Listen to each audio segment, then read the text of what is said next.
Hi, I'm Iliza, and this is the Deadline Studio at Prime Experience.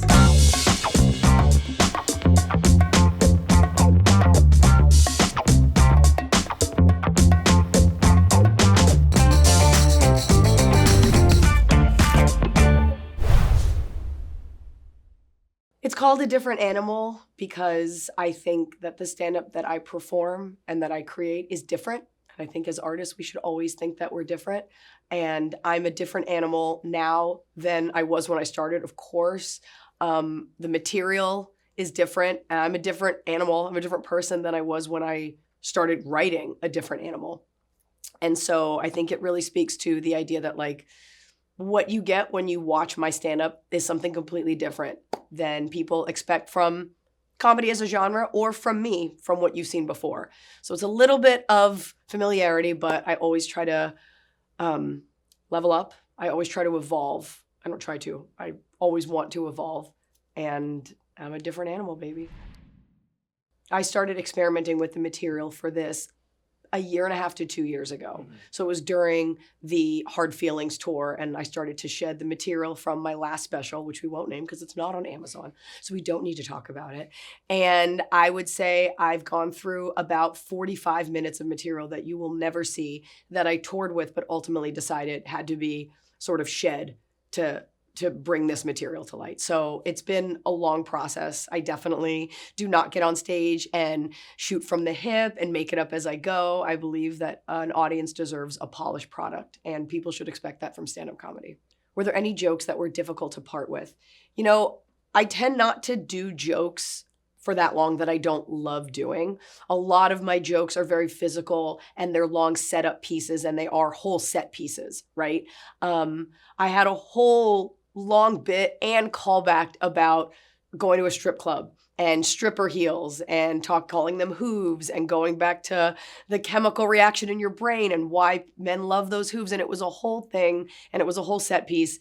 And eventually I felt that while it was fun, it didn't speak to the sort of through line of this material. And so like a year and a half in, I just cut it. And it will probably never be seen unless you saw me live, which is why you should always buy tickets to see stand-up live.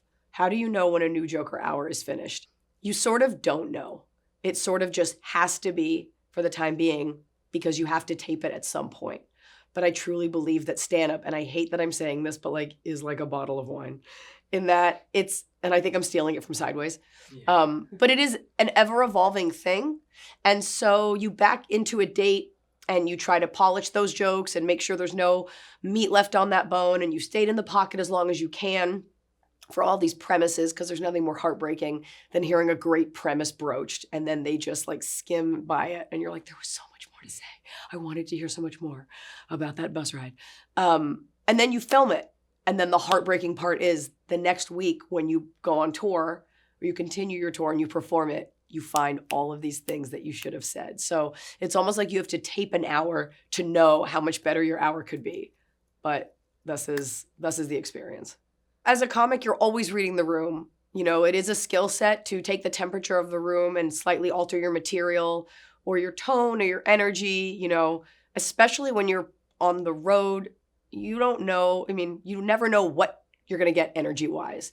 And I think it's the hallmark of a professional comic when you come in, you don't beat them over the head, you kind of ease in. And I work at that because my instinct is to just railroad them. But you have to, it's very metaphysical. And I think people don't know that about stand-up. But when I'm taping, this is a piece of art that I worked along with the set decorator and the set designer and the director to create. So I'm cognizant of where I am on the stage. I'm cognizant of the energy that the audience is giving me. Because I've definitely taped specials where I wasn't getting the right energy. And the practice is to never just throw it all away because you're not getting the exact energy you want, because it still could play great on tape later, you know? And so I tape 2. Yeah. I tape 2 for safety, and you usually end up using the bulk of 1.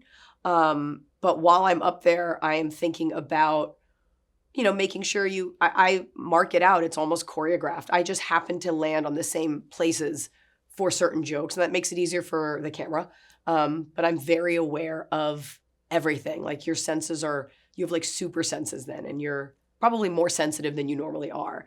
I think taping the special is actually the hardest part of the whole tour because there's so much at stake and you have to watch yourself later, which is awful, but also great. I have never struggled with transitions or through line. And I think going back to even when I was a younger comic, somehow even younger than this, that was always, maybe you call it old school, but that was always something that I incorporated. You could just tell a bunch of setup punch, and that's a style for a lot of people. But, you're telling stories. I like there to be a tone. You don't want to take it too seriously. You're not writing the Odyssey. But I think it delights the audience when there's a callback. And I think holistically as an artist, having that through line and something that lets you know that I had an intention when I made this. This wasn't just something I wrote on a bar napkin and I was like, I bet this will get some yucks. And tone. Always wanting to draw people in and make people think, but not at the expense of ostracizing anyone. And if I do hurt someone, the next joke is in honor of them, So it's a constant practice, I guess, to walk that fine line. So this was my first special with Amazon, and I wanted to make my presence known. I wanted the team at Amazon to see how seriously I take these things. And at the end of the day, you want people to watch it, and that's the metric that we rate things by. But I wanted this to stand out. I always want to leave my mark. My first thought was, let's do it all white. I will wear all white. I will be white. Let's do a white background. And Amazon was like, we totally support you. It's going to be really hard to look at that.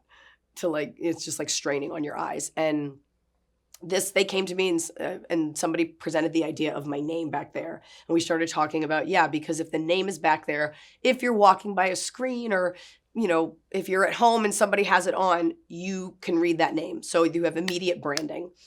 And I think as a woman who has been doing this for a very long time that is not yet a household name, I look for those types of opportunities to set myself apart and to always let my audience know that I'm thinking of you and I'm thinking of how do we make this bigger and better and polished. So a lot of thought goes into the color scheme, the lighting, the vibe, and of course the outfit.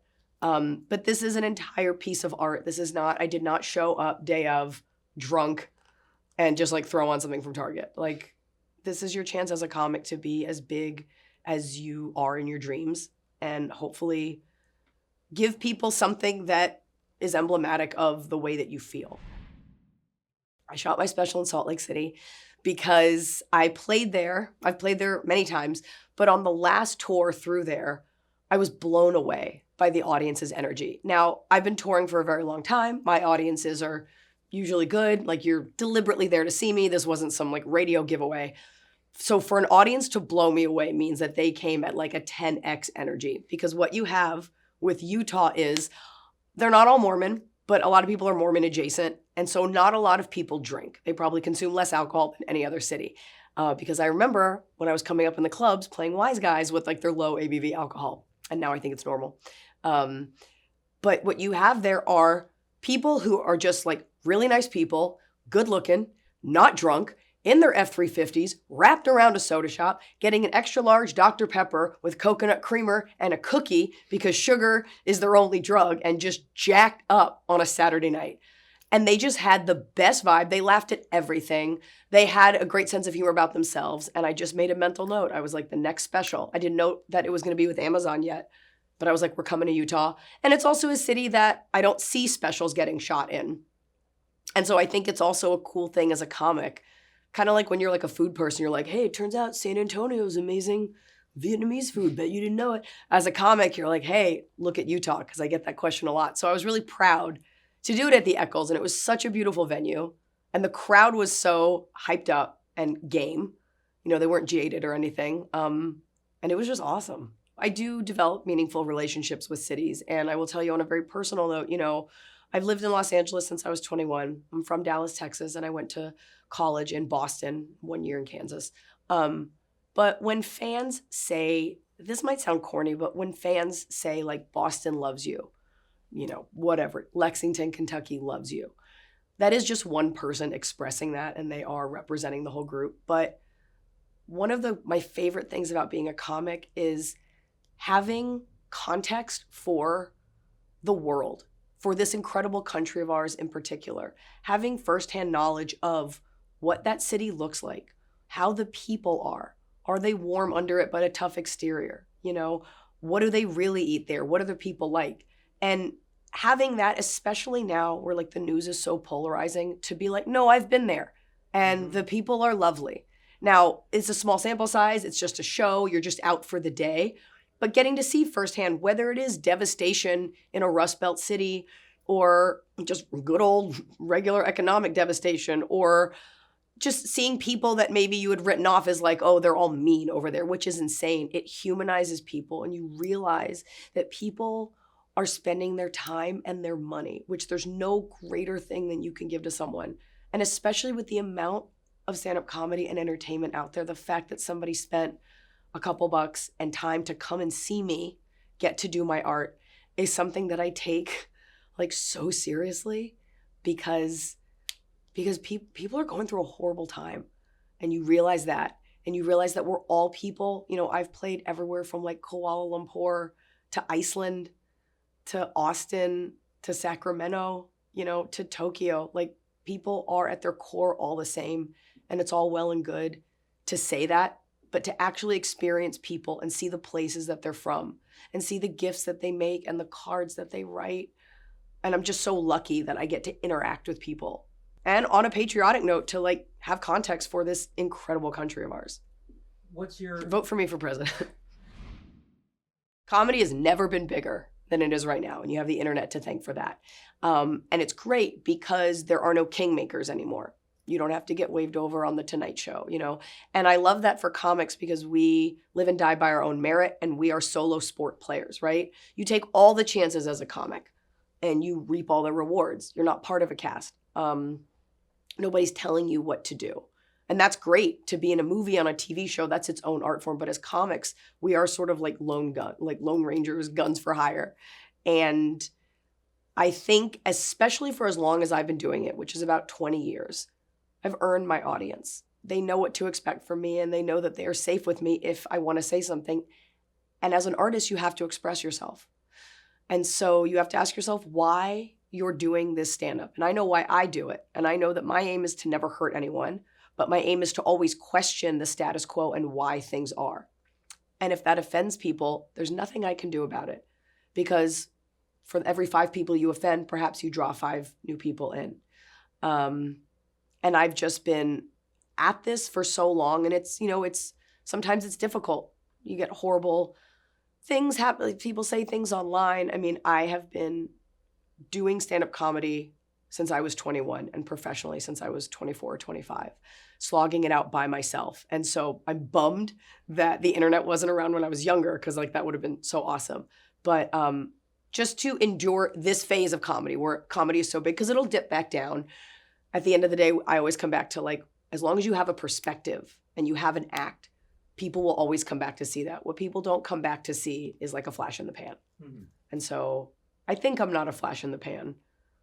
I don't know if an Emmy would prove that I am or I'm not, but I think after 20 years, there's no flashing. I do have a favorite moment from this tour. It was Vancouver, and part of being a stand-up comic is like you do it alone, so it can be lonely. And I have 2 little children. My son is 1, my daughter's 2. I'm sorry, my daughter's 3. And it's like when I forgot her, I did Jimmy Fallon and Jimmy Kimmel, and I forgot her birthday and said the wrong Jimmy. What do you want from me? It's mom brain, don't edit it out. But I don't bring my children because it's hard to bring a little baby. But it is, you know, stand-up comedy is like a single man sport. Like, you are out, it is gritty, even at its most luxurious, like you're like a feral animal. And I haven't had to slow down my touring or anything professional, because I have an amazing husband and I have help. And I brought my daughter to Vancouver because it was a quick trip. And I've played Vancouver, I don't know, 15 times. Like, I've been there so much. So it's a city I love with an audience I love. And I finished my last joke and everybody's applauding, and I look over and my daughter ran on stage. So for me, as someone who started off talking about dating in LA and party goblins and vodka sodas, that full circle moment of like, I can't believe she's here, and that she knew to run on at the end, not during the performance. It was like I was looking at myself from 10 feet above the stage. I couldn't believe that I was having that moment. Like, I couldn't believe that I had a child that was there when this is the exact city that, like, I got, like, super drunk one night and, like, made out with a busboy and, like, thought about getting a tattoo. And so that was very special that, like, she was there, and I recognized that in that moment. And I think as comics, we don't get a lot of time to really take things in and acknowledge how special it is that this many people battled traffic and, like, got their parking validated to come and see you do a show. Stand-up comedy is an art. I hope people in general know that. I think it's starting to get the respect that it deserves, and I'm someone who I've dedicated my entire life to doing this. I hope that people see that I had some statements I wanted to make, and I buttressed them with real jokes, real laughs. I didn't pull any punches. And I hope they see me for the physical, incisive comic that I am. And I hope they see that it meant a lot to me to be up there and that I tried. And I hope their biggest takeaway is that they remember laughing. Because if you're not laughing, then I don't know what we're doing.